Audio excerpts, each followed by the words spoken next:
Hello नमस्कार दोस्तों, मैं हूं राजीव और आप देख रहे हैं झारखंड अपडेट। दोस्तों चलिए शुरू करते हैं झारखंड अपडेट के इस सेशन को।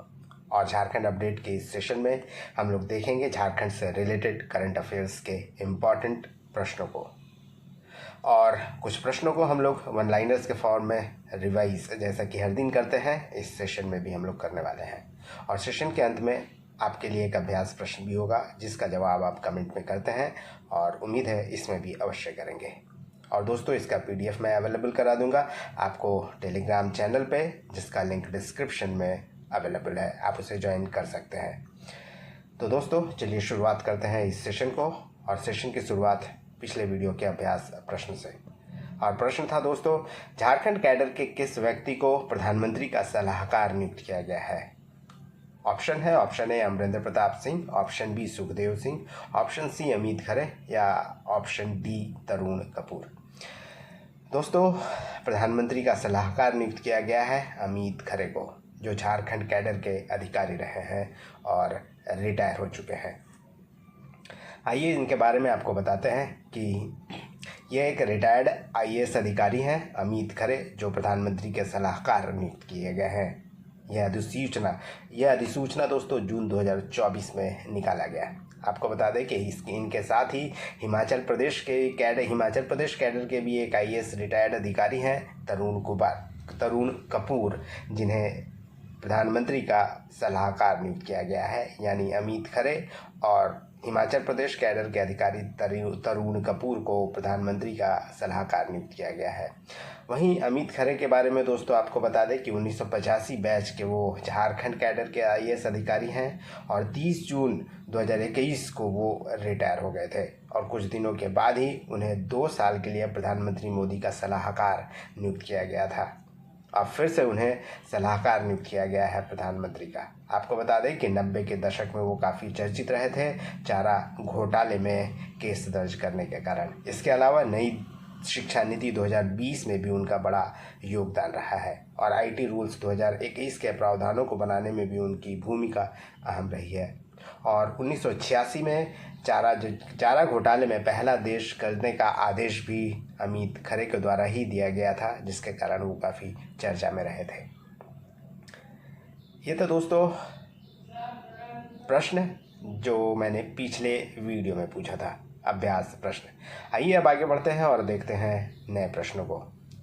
और नए प्रश्नों में पहला प्रश्न है, Dada Saheb Phalke icon gold award 2024 से किस सांसद को सम्मानित किया गया है?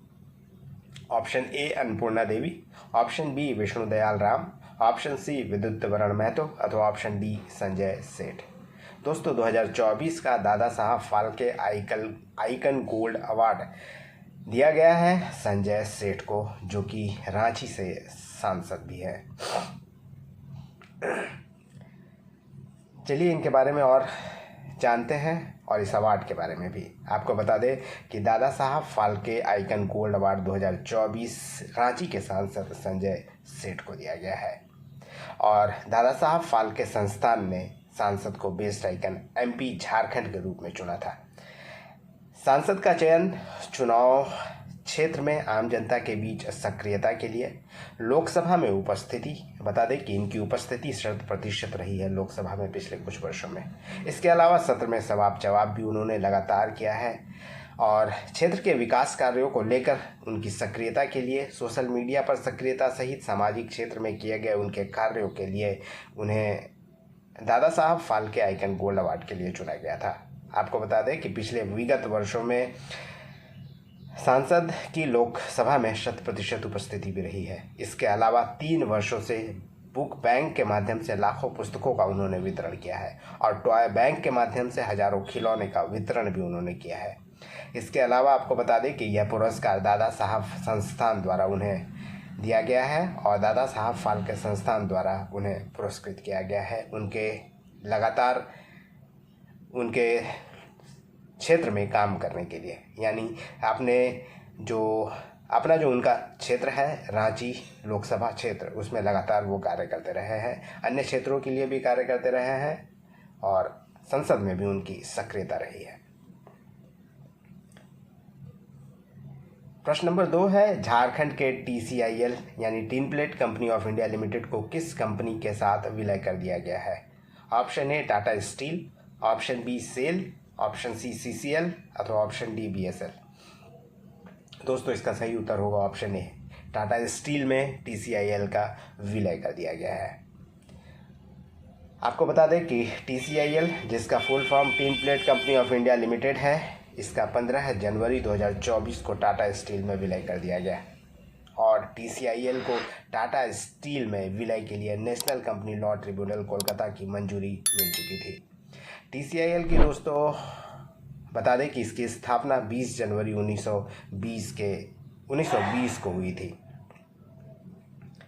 वहीं TCIL के बारे में आपको बता दें कि 20 जनवरी 1920 को बर्मा ऑयल और टिस्को ने संयुक्त रूप से प्रथम विश्व युद्ध के दौरान हुई उत्पन्न मांग को पूरा करने के लिए टाटा ने TCIL को अपने में शामिल कर लिया था। और टाटा टीन प्लेट कहिए या TCIL, tin plate company of India limited Tata steel की एक सहायक कंपनी रही है और 1920 में स्थापित इस TCIL भारत का सबसे पुराना और वर्तमान में सबसे बड़ा टीन प्लेट निर्माता कंपनी है, अभी तक कंपनी रही है। इसके अलावा TCIL भारत में 70% बाजार में हिस्सेदारी रखती है और वह भारत के बाहर भी अपने उत्पादों का 1/4 निर्यात करती है और अब इसका विलय कर दिया गया है टाटा स्टील में। नेक्स्ट प्रश्न है, राज्य का पहला एथेनॉल प्लांट किस जिले में स्थापित किया जा रहा है? Option A Purbi Singhbhum, option B Ranchi, option C Ramgarh अथवा ऑप्शन डी बोकारो।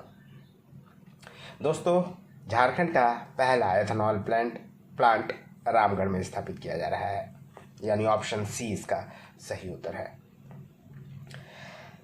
झारखंड राज्य का पहला एथेनॉल प्लांट रामगढ़ के गोला में स्थापित किया जा रहा है और सितंबर में यहाँ उत्पादन भी प्रारंभ हो जाएगा। आपको बता दें, इनलैंड ग्रीन एनर्जी कंपनी द्वारा 480 करोड़ रुपए की लागत से इस प्लांट का निर्माण किया जा रहा है और झारखंड उद्योग विभाग व इनलैंड ग्रीन एनर्जी के बीच एथेनॉल पॉलिसी 2022 के तहत MOU पर साइन भी कर दिया गया है। MOU के अनुसार इस प्लांट से प्रतिदिन 350 किलो लीटर एथेनॉल बनाया जाएगा। वहीं एथेनॉल मक्का व चावल के टुकड़ों से बनाए जाएंगे और कंपनी द्वारा सीधे किसानों को मक्के की खरीदारी की जाएगी, जिससे डायरेक्ट किसानों को प्रत्यक्ष लाभ होगा। और राज्य में 5 अलग अलग जगहों पर एथेनॉल प्लांट भी स्थापित किया जा रहा है। आपको बता दें कि एथेनॉल भारत को ऊर्जा के क्षेत्र में आत्मनिर्भर बनाने की ओर एक महत्वपूर्ण कदम है। भारत सरकार ने 2025 तक 20% एथेनॉल मिश्रित पेट्रोल के उपयोग का लक्ष्य निर्धारित किया है। इससे 20% पेट्रोल का आयात घटेगा और भारत में 30,000 करोड़ विदेशी मुद्रा की बचत होगी। और दोस्तों फॉसिल फ्यूल्स पर कम निर्भरता के लिए एथेनॉल प्लांट का निर्माण किया जा रहा है। नेक्स्ट प्रश्न है, निम्नलिखित में से किसे पेशेंट एडवोकेट एजुकेशन अवार्ड 2024 से सम्मानित किया जाएगा? ऑप्शन ए स्वर्गीय Jagannath Mahato, option B Nishikant Dubey, option C Shibu Soren अथवा ऑप्शन डी रवि प्रकाश। इसका सही उत्तर है दोस्तों रवि प्रकाश, जो कि पत्रकार हैं, कैंसर से पीड़ित हैं। उन्हें यह पुरस्कार दिया जाएगा अमेरिका में, पेशेंट एडवोकेट एजुकेशन अवार्ड। आइए इस बारे में भी हम लोग और जानते हैं। आपको बता दें कि पेशेंट एडवोकेट एजुकेशन अवार्ड 2024 प्रसिद्ध पत्रकार रवि प्रकाश को दिया जाएगा। फेफड़े के कैंसर के क्षेत्र में काम करने वाली दुनिया की प्रतिष्ठित संस्था है international association for the study of lung cancer. इस संस्था के द्वारा ही उन्हें अवार्ड दिया जाएगा और यह पुरस्कार सितंबर में अमेरिका के कैलिफोर्निया प्रांत के सैन डियागो शहर में आयोजित होने वाले world conference on lung cancer के दौरान 7 सितंबर 2024 को दिया जाएगा। दोस्तों पेशेंट एडवोकेट एजुकेशन अवार्ड के बारे में थोड़ा जान लेते हैं कि यह पुरस्कार लंग कैंसर के क्षेत्र में मरीजों के मुद्दों को उठाने वाले शख्स को हर साल दिया जाता है। इसके अलावा इसके बारे में बता दें कि दुनिया की प्रतिष्ठित संस्था international association for the study of lung cancer का पेशेंट एडवोकेट एजुकेशन अवार्ड दुनिया के अलग अलग देशों के मरीजों की एडवोकेसी के क्षेत्र में काम करने वाले 5 लोगों को प्रतिवर्ष दिया जाता है। वहीं रवि प्रकाश की बात कर लें तो मूल रूप से बिहार के मोतिहारी के रहने वाले हैं। 2007 से रांची में पत्रकारिता कर रहे हैं। रवि प्रकाश जनवरी 2021 से 4th स्टेज लंग कैंसर से जूझ रहे हैं और करीब 68 कीमोथेरेपी ले चुके हैं। उसके बाद वे न केवल अपने कैंसर का इलाज करा रहे हैं बल्कि उन्होंने कई मंचों पर मरीजों की आवाज़ भी उठाई है। सोशल मीडिया पर भी वे दवाओं की कीमत और कैंसर मरीजों की परेशानियों को लगातार उठाते रहे हैं। इसके अलावा रवि कैंसर के मरीजों के लिए काम कर रही एनजीओ लंग कनेक्ट इंडिया के निदेशक भी हैं और 2023 में काठमांडू में shark federation of oncologist conference को भी संबोधित कर चुके हैं। प्रश्न नंबर 5 है, किस मध्य अफ्रीकी देश में फंसे झारखंड के 27 प्रवासी मजदूर की वतन वापसी हो रही है? Option A Angola, option B Chad, option C Cameroon अथवा ऑप्शन डी बुरुंडी। दोस्तों इसका सही उत्तर है कैमरून, यानी ऑप्शन सी इसका सही उत्तर है। आपको बता दें कि पिछले कुछ दिनों से मध्य अफ्रीका के कैमरून में 27 झारखंड के प्रवासी मजदूर फंसे हुए थे और 21 जुलाई 2024 को वतन वापसी हो रही है। उनकी टिकट कट चुकी है। आपको बता दें कि मजदूरों ने पिछले दिनों वीडियो संदेश जारी कर केंद्र व राज्य सरकार से सुरक्षित वतन वापसी की मुहर लगाई थी। झारखंड के श्रम मंत्री सत्यानंद भोक्ता ने इसके लिए पहल भी की थी और केंद्र सरकार ने भी इसके लिए पहल की। आपको बता दें कि कैमरून में बोकारो, गिरिडीह और हजारीबाग जिले के विभिन्न क्षेत्रों के 27 मजदूर फंसे हुए थे और काफ़ी परेशानी में थे। 4 महीनों से उन्हें सैलरी भी नहीं मिली थी। उन्हें अब सैलरी मिल गई है और अब वो उनकी वतन वापसी हो रही है। चलिए दोस्तों, अब बारी है वन लाइनर्स के फॉर्म में कुछ प्रश्नों को रिवाइज करने की। और रिवीजन प्रश्न है, सड़क से सदन तक नामक पुस्तक किस नेता के सामाजिक और राजनीतिक जीवन पर आधारित है? यह दोस्तों रामचंद्र केसरी पर आधारित है। झारखंड के किस जिले में आदिमानव के साक्ष्य मिले हैं? इसका उत्तर है सिमडेगा जिला। झारखंड में संचालित तेजस्विनी परियोजना किस अंतर्राष्ट्रीय बैंक द्वारा संपोषित है? इसका उत्तर है विश्व बैंक द्वारा संपोषित है तेजस्विनी परियोजना। टाइगर सेंसस 2022 के अनुसार पीटीआर में बाघों की संख्या कितनी बताई गई है? इसका उत्तर है 3। भारत सरकार अफ्रीकी देश सूडान में फंसे भारतीयों को किस ऑपरेशन के तहत सुरक्षित निकालने में सफल रही, जिसमें झारखंड के रहने वाले को भी युद्धग्रस्त देश सूडान से सुरक्षित वापसी हुई है? इसका उत्तर है ऑपरेशन कावेरी। चुटिया स्थित सुरेश्वर महादेव मंदिर राज्य का पहला सबसे ऊंचा शिवालय बन गया है। इसकी ऊंचाई कितनी है? इसकी ऊंचाई है दोस्तों 108 फीट। झारखंड के कितने जिलों में लिथियम का विशाल भंडार होने की संभावना व्यक्त की गई है? इसका उत्तर है 3 जिले हैं, गिरिडीह, कोडरमा और पूर्वी सिंहभूम। खेलो इंडिया यूथ गेम्स 2023 पदक तालिका में झारखंड का कौन सा स्थान रहा था? दोस्तों झारखंड का स्थान रहा था 19वां।